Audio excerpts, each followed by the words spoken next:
Hello friend, good morning. स्वागत आहे तुमचं माझ्या न्यू ब्लॉगमध्ये. तर कशा आहात? आय होप तुम्ही मस्त आणि मजेत असताल.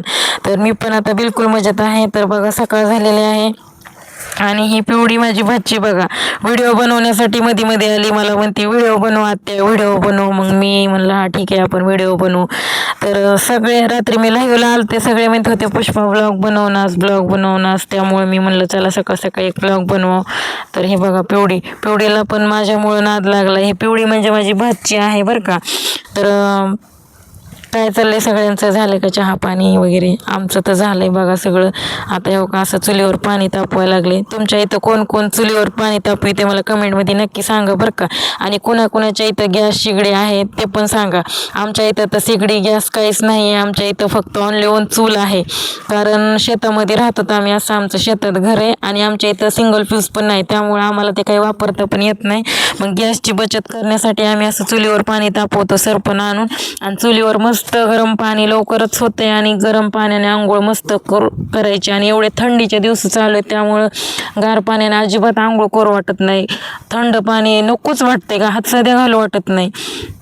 तर पिवडी कशी हाय करायला? हाय कर, हाय कर, हाय पिवडे. तर पिवडी कशी करायला लागली? शांत बस. हे बघा माझी भाची आहे मस्त. आणि बघा हिला लय नाद आहे व्हिडिओ काढायचं, म्हणजे आत्यावर गेली, माझ्यावरच गेली, तिला सवय लागली. आणि बघा हे बाळ कसं खेळायला तुम्हाला बॅक कॅमेऱ्याने दाखवते बघा. ह्याचं नाव आहे आदर्श बाळा. पिल्लू कसं बघायले आदर्श. हे माझा भाचा आहे बघा. मी भाच्याला करदोडा केलाय. तेव्हा का बघा आई कशी बोलते. ही माझी आईनं माझ्या लय लेकरं सांभाळले बघा. माझे पण दोन्ही लेकरं सेम असे होते.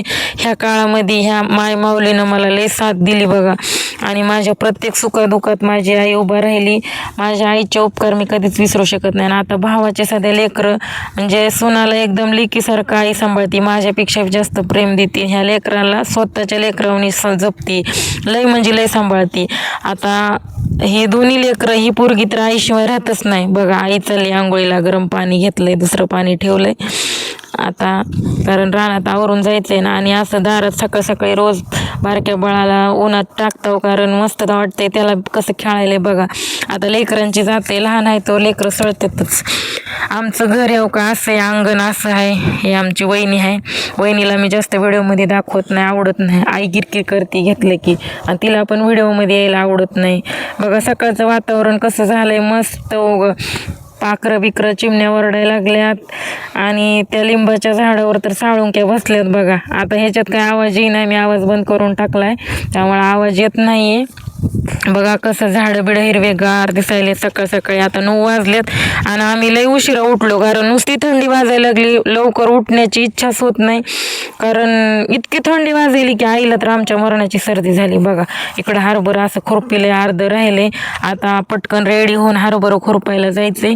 आणि मी थांबले आईला मदत करण्यासाठी. मी गावाकडे आले की आईला मदत होती, त्यामुळं गावाकडं थांबते मी, कारण आईच्या पण हाताखाली कोणी नाही, त्यामुळं मला मदत करते. बघा बाळ कसं खेळते. आणि हे बघा इकडं आता आजोबा येले. तिकडं रोडच्या कडेला आजीचं घर आहे आमच्या. आजीला हॉस्पिटलमध्ये नेलं त्या दिवशी, त्यामुळं तिचं दुखणं बरं झालं. माझ्या मनाला शांती भेटली बघा. माझ्या कष्टाचे 2 पैसे लावले. हे का बंड्या कसा बसलाय घराच्या मागं. बंड्या म्हणलं की शेपटी हलवते, दिसलं का बंड्या? आता बंड्याचं वय झालं त्यामुळं बंड्या व्हिडिओमध्ये येत नाही, बोलवलं तरी येत नाही बघा. लेड्यावणी करते. ए बंड्या उठकी इकडे, नाही येत ते. इकडं बघा आजोबा आलेत चलत. आजोबा काही व्हिडिओमध्ये बोलत नाही. त्यांना आता माहीत बी नसणार आहे मी त्यांचा व्हिडिओ बनवायला लागले म्हणून. हो का आले, जवळ आले. हे माझे आजोबा आहेत बघा. बघितलं का? माझे आजोबा अजून मस्त आहेत, छान आहेत. तुमचे आहेत का आजोबा? आणखीन मला कमेंटमध्ये नक्की सांगा. मी लहान असताना माझ्या आजी आजोबा पशीच राहिले, त्यामुळे मला त्यांची माया येते. तुम्हाला खरं सांगू का, कारण ह्या जगात कोणी कोणाचं नसते. शांत बस. कुणी कुणाचं नसते ह्या जगामध्ये. पण मी एवढी निस्वार्थी मुलगी आहे की मी कधीच 2 पैशाचा विचार करत नाही. मी स्वतः कष्ट करते आज बी, कोणाचा न आधार घेता कष्टाने कमवून 2 पैसे मी आजी आजोबाला सध्या देण्याचा प्रयत्न करते किंवा माझ्या घरी सध्या हातभार लावते, मी कामात लावते, घर किराण्यात सगळ्या गोष्टीत थोडं का होईना मी आधार देण्याचा प्रयत्न करते. कारण मला जाण आहे माझ्या परिस्थितीची, माझ्या सगळ्या गोष्टीची, माझ्या आईवडिलांनी माझ्यासाठी काय केलं आहे काय नाही, त्यांना किती त्रास झाला आहे, किती कष्ट खाल्ल्यात त्याची जाण आहे मला. तर असो बघा, आता मला मुद्द्यावर यायचं आहे आणि मुद्द्यावरच बोलायचं आहे. तर का रात्रीच्या लाईव्हमध्ये मला सगळे विचारित होते, पुष्पा तुझं मिटलं का, तेव्हा का पिवडी आली घरी जरा तर घरी लेकरं कालवा करतात, त्यामुळे मी इकडं बाजूला आले व्हिडिओ बनवाय. आपण मुद्द्याचं बोलूया. रात्रीच्या लाईव्हमध्ये सगळे विचारायचे की पुष्पा तुझं मिटलं का, तर माझं काहीच मिटलं नाही.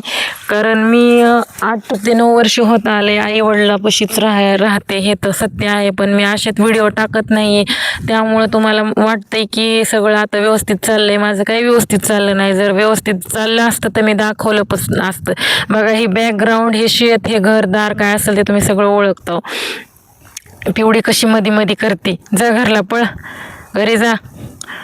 तर मला काय म्हणायचंय, ह्या माणसाने मला तर म्हणजे ह्या 12 वर्षामध्ये 12 रुपये पोराला खर्च लेकरांना केला नाही आणि मला पण केला नाही. उलटा आमचा छळ, आमच्यावर अत्याचार, अन्याय झाले, कोर्ट कचेरी केली, आम्हाला जमिनीत हक्क मिळू नाही म्हणून बहिणीच्या नावानं शेत केले. सासरे एक्सपायर झाले अटॅकनं, त्यांचं वय मरायचं नव्हतं पण मेले.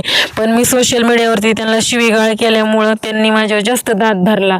ते आता सध्या कॉलवरती म्हणते माझ्या बापाला शिवीगाळ केली. ह्याच्या बापाने काय केलं, माझ्यासोबत लग्न केलं. म्हणजे ह्याच्या बापाने ह्याच्या लेकाचं माझ्यासोबत लग्न लावलं. ह्यांना कोणी पोरगी देत नव्हतं, इथं आले लग्न जमविलं. मी इथं इकुलती एक पोरगी होते. पण ह्यांनी काय केलं माहिती का तुम्हाला, ह्यांचा सासरे पिऊन आले आणि आल्या की त्यांचा अर्ध्या वाटात पाय मोडला आणि कारणीभूत मला ठरवलं. मी अपशगुनी ठरले त्यांच्या नजरामध्ये, त्यांना कधीच मला नांदवायचं नव्हतं. त्यामुळं त्यांनी मला लई दात धरला होता माझ्यावर. मला सतत मारहाण करणं, रात्री बेरात्री घराबाहेर काढणं, म्हणजे कुठं पण म्हणजे कशाने पण मारणं, खायला प्यायला न देणं, परत गर्भ राहिल्यानंतर खाली करायचं म्हणून धमक्या देणं. तर मला कॉल आल्यामुळे व्हिडिओ स्टॉप झाला होता माझा. तर मित्रांनो, अशा पद्धतीनं खूप त्रास झालेला होता मला. पण मी तरी बी नांदायचा प्रयत्न केला. पण त्यांनी मला लय अत्याचार असल्यामुळे मी घर सोडलं. मला वाटत होतं माझा नवरा सुधरण आज ना उद्या, किंवा मला वेगळं घेऊन राहीन, काही ना काही निर्णय घेईन, या हिशोबानं मी इथं आले होते. मग नंतर त्यांनी कोर्ट कचेरी नोटिसा पाठवून खूप म्हणजे तमाशा वाढवला आणि नांदवायचंच नाही असं ठरवलं. मग एकमेकाचा आता विश्वास उडालाय. बरं तेवढं होऊन बी ते कधीच आले नाहीत. फोनवर शिवीगाळ करणं, धमक्या देणं. परत त्यांनी लग्न केलं दुसरं. लग्न म्हणजे लग्नाची बाई, पोरगी नाही बाई आहे ती, एक लेकराची, अशा महिलेसोबत लग्न केलं. पण ती सध्या नांदली नाही. काय असेल ह्याच्यामध्ये कारण की ती सध्या ह्याच्यापाशी नांदली नाही. आणि अख्खं गाव विचारत आहे की हा का नांदली नाही. आता ही बघणारे त्याचे नातेवाईक सगळेच आहे, त्यांना लई राग येते मी असं बोलते खरं, पण रागाला तर हरकत नाही. हे बघा, काही करावं माणसानं आयुष्यात, पण कुणाच्या लेकी मातीचा लेकी बाईचा तळतळ घेऊ नये मला वाटते. आता माझा तळतळ त्यांना कमी लागला नसेल, ते म्हणतात फालतू हाय, छिनाल हाय, धंदा करते, वाईट मला बोलते. ह्या शब्द सांगायचे नाहीत तुम्हाला, पण ही त्यांची शब्द रचना आहे, ती तुम्हाला सांगते, मी तुम्हाला सांगायचा प्रयत्न करते. पण मला ह्या व्हिडिओच्या माध्यमातून एक सांगायचे की रात्रीच्या लाईव्हला तुम्ही पब्लिक, मला 4 लोक विचारत होता की तुझं मिटलं का, चांगलं झालंय का. माझं काही सध्या चांगलं नाही आहे, तसंच आहे. फक्त मी व्हिडिओ टाकणं झाले, पण आजपासून आपले रेग्युलर ब्लॉगिंग येतील.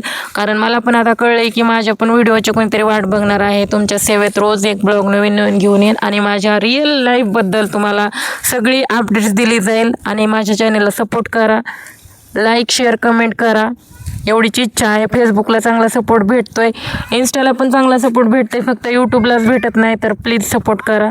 तर खूप म्हणजे स्ट्रगल करत आलेली आहे मी, खूप कष्ट केलेलं आहे आणि आता पण करायचे. आणि माझ्या आईवडिलांसाठी आणि त्या 2 मुलांसाठी जगायचं. हे बघा पिवडीची पॅन्ट फाटली आहे. पॅन्ट कसं काय फाटली पिऊ, अरे बापरे, लेकराची पॅन्ट फाटली, झाका मांडी दिसायली लेकराची. हे काही असेच माझे लहान लेकरं होते तेव्हा त्या आईनं मला लई सपोर्ट केला, लई डिलिव्हऱ्या केल्या लेकरांना, लई सांभाळलं माझ्या तिने. आणि माझ्या आईनं सांभाळलं म्हणून आज माझे लेकरं एकदम यशस्वी आणि स्ट्रॉंग बनले आणि खूप हुशार मुलं जन्माला आली. सगळं काही जिंकलंय असं वाटतंय मी. मला आता काही टेन्शन नाही. जरी माझ्याकडं प्रॉपर्टी नसली, पैसा नसला, तरी मला वाटतंय की माझे लेकरच माझी प्रॉपर्टी.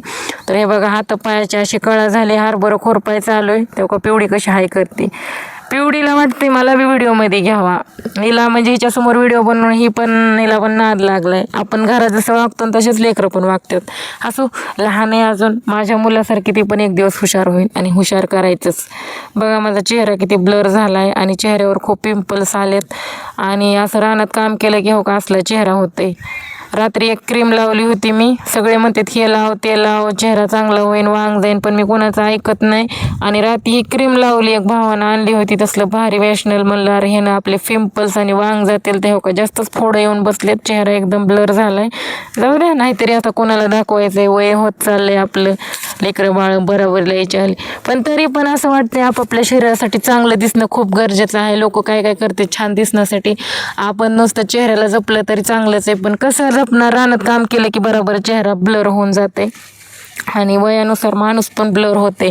जसं आपण पहिले आहोत तसं राहत नाही, ते चेंजच होते. आपण किती बी जपून बी काही उपयोग नाही म्हणा. असो, तर ही खुरपण चाललंय मग आमचं.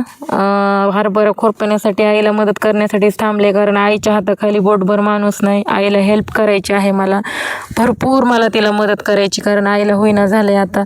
त्यामुळं आता मी दुसरं पोरगं म्हणूनच त्यांना मदत करणार आहे आणि माझ्यानंतर माझे मुलं सपोर्ट करतील त्यांना, मला सगळ्यांनाच. त्यामुळं मुलांना घडवणं खूप गरजेचं आहे. तर असं मी कुठं काय मध्येच विषय बदलला. मला काय म्हणायचं आहे की माझं काहीच म्हणजे लाईफमध्ये चेंजेस नाही झाला आहे तसं. एवढं की मी पुणे मुंबईला जे जॉब करायला जात होते ते मी बंद केलं जायचं, कारण पहिले माझे खूप हालापिष्टा झाल्या, माहेराकडून सासरकडून झाल्या खूप. पण आता माहेरचे लोक मला कोणी काही शब्दानं दुखवत नाही, चांगलं बोलतात, चांगलं म्हणजे बघतात मला.